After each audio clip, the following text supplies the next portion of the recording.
ఆకాశవాణి ప్రాంతీయ వార్తలు చదువుతున్నది కోన్రు భరత్ రత్నాకర్. ముఖ్యాంశాలు. భారత్, పోలాండ్ దేశాల మధ్య వ్యూహాత్మక భాగస్వామ్యం కొనసాగుతుందని ప్రధానమంత్రి నరేంద్ర మోదీ తెలిపారు. అచ్యుతాపురం పారిశ్రామిక ప్రాంతంలో ప్రమాద ఘటనపై విచారణ కమిటీ ఏర్పాటు చేస్తున్నామని ఆంధ్రప్రదేశ్ ముఖ్యమంత్రి నారా చంద్రబాబు నాయుడు ప్రకటించారు. ఆంధ్రప్రదేశ్లో సముద్ర విమానాలు, సీ ప్లేన్ విధానాలను అమలు చేసేందుకు చర్యలు తీసుకుంటున్నామని కేంద్ర పౌర విమానయాన శాఖ మంత్రి కె రామ్మోహన్ నాయుడు వెల్లడించారు. రాష్ట్రంలో ఉర్దూ మాధ్యమానికి రాష్ట్ర ప్రభుత్వం ప్రాధాన్యతనిస్తోందని ఆంధ్రప్రదేశ్ మైనారిటీ వ్యవహారాల శాఖ మంత్రి ఎన్ఎండి ఫరూక్ అన్నారు. తెలంగాణలో గ్రూప్ 2 పరీక్షల షెడ్యూల్ను తెలంగాణ పబ్లిక్ సర్వీస్ కమిషన్ విడుదల చేసింది. దేశవ్యాప్తంగా ఈరోజు మొట్టమొదటి జాతీయ అంతరిక్ష దినోత్సవాన్ని జరుపుకుంటున్నాం. వార్తల వివరాలు. భారత్, పోలాండ్ దేశాల మధ్య వ్యూహాత్మక భాగస్వామ్యం కొనసాగుతుందని ప్రధానమంత్రి నరేంద్ర మోదీ తెలిపారు. నిన్న వార్సాలో పోలాండ్ ప్రధానమంత్రి డొనాల్డ్ టస్క్తో ప్రతినిధి స్థాయి చర్చల అనంతరం ప్రధానమంత్రి నరేంద్ర మోదీ విలేకరులతో మాట్లాడుతూ భారతదేశం, పోలాండ్ సంబంధాలు ప్రజాస్వామ్యయుతమైన, చట్టబద్దమైన పాలన వంటి విలువలపైన ఆధారపడి ఉన్నాయని గుర్తు చేశారు. 2022లో ఉక్రెయిన్ రష్యా యుద్ధం సమయంలో భారతీయ విద్యార్థులను రక్షించడంలో పోలాండ్ అందించిన సహాయాన్ని భారతదేశ ప్రజలు ఎన్నటికీ మర్చిపోలేరని అన్నారు. ప్రపంచ సవాళ్లను ఎదుర్కోవడానికి ఐక్యరాజ్యసమితి వంటి అంతర్జాతీయ సంస్థలలో సంస్కరణలు అవసరమని తెలిపారు. శాంతి, స్థిరత్వం, పునరుద్ధరణ కోసం దౌత్యపరమైన చర్చలకే భారత్ మద్దతిస్తోందని అన్నారు. ఆంధ్రప్రదేశ్లోని అనకాపల్లి జిల్లా అచ్యుతాపురం పారిశ్రామిక ప్రాంతంలో రియాక్టర్ పేలుడు ఘటనపై ఉన్నత స్థాయి విచారణ కమిటీ ఏర్పాటు చేస్తున్నామని ముఖ్యమంత్రి నారా చంద్రబాబు నాయుడు ప్రకటించారు. అచ్యుతాపురంలో ప్రమాదం చోటు చేసుకున్న ఫార్మా పరిశ్రమను ముఖ్యమంత్రి నిన్న పరిశీలించారు. అనంతరం ఆయన పాత్రికేయులతో మాట్లాడుతూ కమిటీ ఇచ్చే నివేదిక ఆధారంగా బాధ్యులపైన చర్యలు తీసుకుంటున్నామన్నారు. మృతి చెందిన వారి కుటుంబాలకు ₹1,00,00,000, తీవ్రంగా గాయపడిన వారికి ₹50 లక్షలు, గాయపడిన వారికి ₹25 లక్షల ఆర్థిక సాయం ప్రకటించినట్లు తెలిపారు. ఆంధ్రప్రదేశ్లోని పరిశ్రమలలో భద్రతాపరమైన చర్యలను శాశ్వత ప్రాతిపదికన చేపడతామని తెలిపారు. పరిశ్రమలలో భద్రతాపరమైన తనిఖీ తప్పనిసరి అని ముఖ్యమంత్రి స్పష్టం చేశారు. ఆంధ్రప్రదేశ్లో సముద్ర విమానాలు, సీ ప్లేన్ విధానాలను అమలు చేసేందుకు చర్యలు తీసుకుంటున్నామని కేంద్ర పౌర విమానయాన శాఖ మంత్రి కె రామ్మోహన్ నాయుడు తెలిపారు. ఢిల్లీలోని జాతీయ ఏవియేషన్ అకాడమీలో నిన్న జరిగిన ఓ కార్యక్రమంలో సీ ప్లేన్ సమగ్ర మార్గదర్శకాలను విడుదల చేశారు. ఈ సందర్భంగా రామ్మోహన్ నాయుడు మాట్లాడుతూ సీ ప్లేన్ విధానం ద్వారా ప్రయాణం మరింత సులభతరంగా మారుతుందన్నారు. ఆంధ్రప్రదేశ్లోని శ్రీకాకుళం, విశాఖపట్నం, కాకినాడ, నర్సాపురం తదితర సువిశాల తీర ప్రాంతాన్ని సద్వినియోగం చేసుకోవాలని ప్రణాళికలు సిద్ధం చేస్తున్నామని తెలిపారు.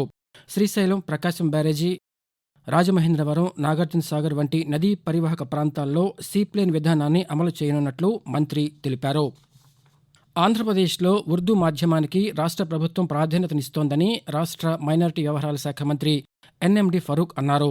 ఎన్టీఆర్ జిల్లా విజయవాడలో సమగ్ర శిక్ష అభియాన్ ఆధ్వర్యంలో జరుగుతున్న ఉర్దూ ద్విభాషా పాఠ్య పుస్తకాల రూపకల్పన 6 రోజుల కార్యశాలలో మంత్రి నిన్న పాల్గొని మాట్లాడుతూ పాఠశాల స్థాయి నుంచే ఉర్దూ భాషకు ప్రాధాన్యం ఇస్తూ భాషాభివృద్ధికి సమగ్ర శిక్ష అభియాన్ చేస్తున్న కృషి అభినందనీయమని అన్నారు. ఉర్దూ భాషాభివృద్ధికి ప్రభుత్వం చర్యలు తీసుకుంటోందని చెప్పారు. ఉర్దూ మాధ్యమంలో బోధన, ఉపాధ్యాయుల నియామకాలకు ప్రాధాన్యం ఇస్తున్నట్లు తెలిపారు. తెలంగాణలో గ్రూప్ 2 పరీక్షల షెడ్యూల్ను తెలంగాణ పబ్లిక్ సర్వీస్ కమిషన్ నిన్న విడుదల చేసింది.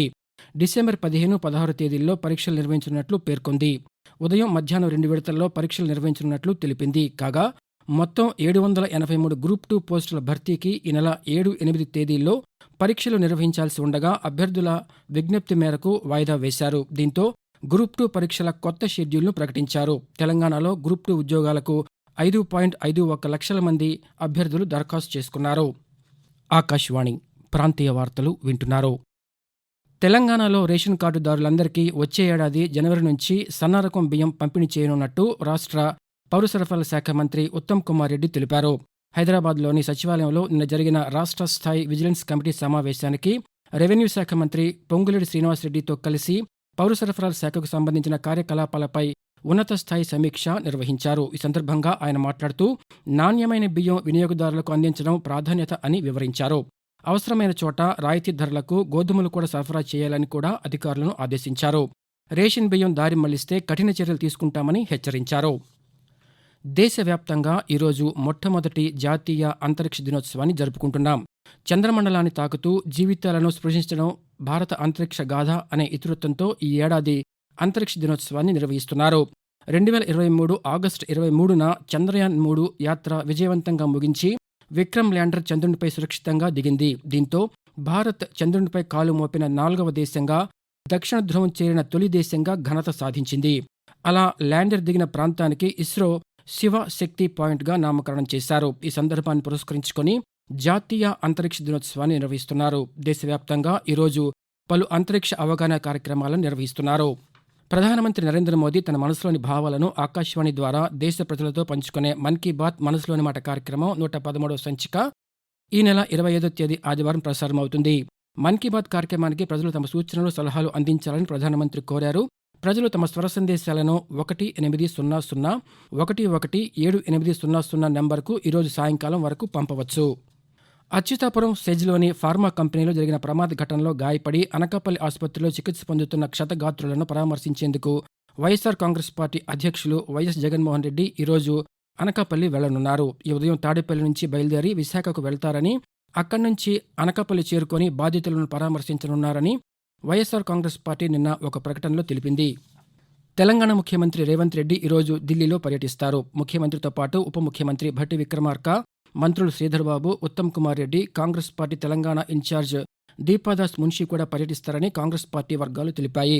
తెలంగాణ నుంచి రాజ్యసభ సభ్యుడిగా అభిషేక్ మను సింఘ్వి ఏకగ్రీవ ఎంపిక, రాష్ట్రంలో గడిచిన 8 నెలల కాంగ్రెస్ ప్రభుత్వంలో అమలు చేస్తున్న ప్రజా సంక్షేమ కార్యక్రమాలు, 6 గ్యారంటీల అమలు తదితర అంశాలపై చర్చించే అవకాశం ఉందని పార్టీ వర్గాలు తెలిపాయి. విశాఖపట్నం, సికింద్రాబాద్, విశాఖపట్నం మధ్య నడిచే వందే భారత్ ఎక్స్ప్రెస్ రైలును ఇకపై ఏలూరు స్టేషన్లోనూ ఆగుతుందని దక్షిణ మధ్య రైల్వే పౌర సంబంధాల అధికారి ఏ శ్రీధర్ నిన్న ఒక ప్రకటనలో పేర్కొన్నారు. ఈ నెల 25 నుంచి వందే భారత్ రైలు ఏలూరులో కూడా ఆగుతుందని తెలిపారు. ప్రయాణికుల విజ్ఞప్తి మేరకు ఏలూరులో అదనపు స్టాఫ్ ఏర్పాటు చేసినట్లు తెలిపారు. ప్రయాణికులు ఈ విషయాన్ని గమనించాలని కోరారు. ఆంధ్ర రాష్ట్ర తొలి ముఖ్యమంత్రి ఆంధ్రకేసరి టంగుటూరి ప్రకాశం పంతులు జయంతిని ఈరోజు జరుపుకుంటున్నాం. 1872 సంవత్సరం ఆగస్టు 23వ తేదీన ప్రకాశం జిల్లా వినోదరాయనపాలెంలో జన్మించిన ఆయన ఇంగ్లాండ్లో బ్యారిస్టర్ విద్యను అభ్యసించారు. కొంతకాలం మద్రాసులో న్యాయవాద వృత్తిని చేపట్టిన ఆయన 1922లో సహాయ నిరాకరణ ఉద్యమంలో చురుగ్గా పాల్గొన్నారు. 1928లో మద్రాసు వచ్చిన సైమన్ కమిషన్కు వ్యతిరేకంగా పోరాడారు. ఒక్క భారతీయుడు కూడా సభ్యుడిగా లేని సైమన్ కమిషన్ మాకు వద్దు అంటూ సైమన్ గో బ్యాక్ నినాదంతో బ్రిటిష్ అధికారులు తపోకలకు ధైర్యంగా ఎదురు వెళ్లి ఆంధ్రకేసరి అనే బిరుదును సొంతం చేసుకున్న ధీరోదాత్తుడు ప్రకాశం పంతులు. 1942లో క్విట్ ఇండియా ఉద్యమంలో పాల్గొని జైలు జీవితం అనుభవించిన దేశభక్తుడు. మద్రాసు ప్రెసిడెన్సీ ముఖ్యమంత్రిగాను, ప్రత్యేక ఆంధ్ర రాష్ట్ర తొలి ముఖ్యమంత్రిగాను ప్రకాశం పంతులు అందించిన సేవలు చిరస్మరణీయం. తిరుమల శ్రీ వెంకటేశ్వర స్వామివారి నవాహినిక బ్రహ్మోత్సవాల సందర్భంగా పలు శ్రీవారి ఆర్జిత సేవలు, బ్రేక్ దర్శనాలు, వివిధ ప్రత్యేక దర్శనాలను రద్దు చేసినట్లు తిరుమల తిరుపతి దేవస్థానం టీటీడీ ఒక ప్రకటనలో తెలిపింది.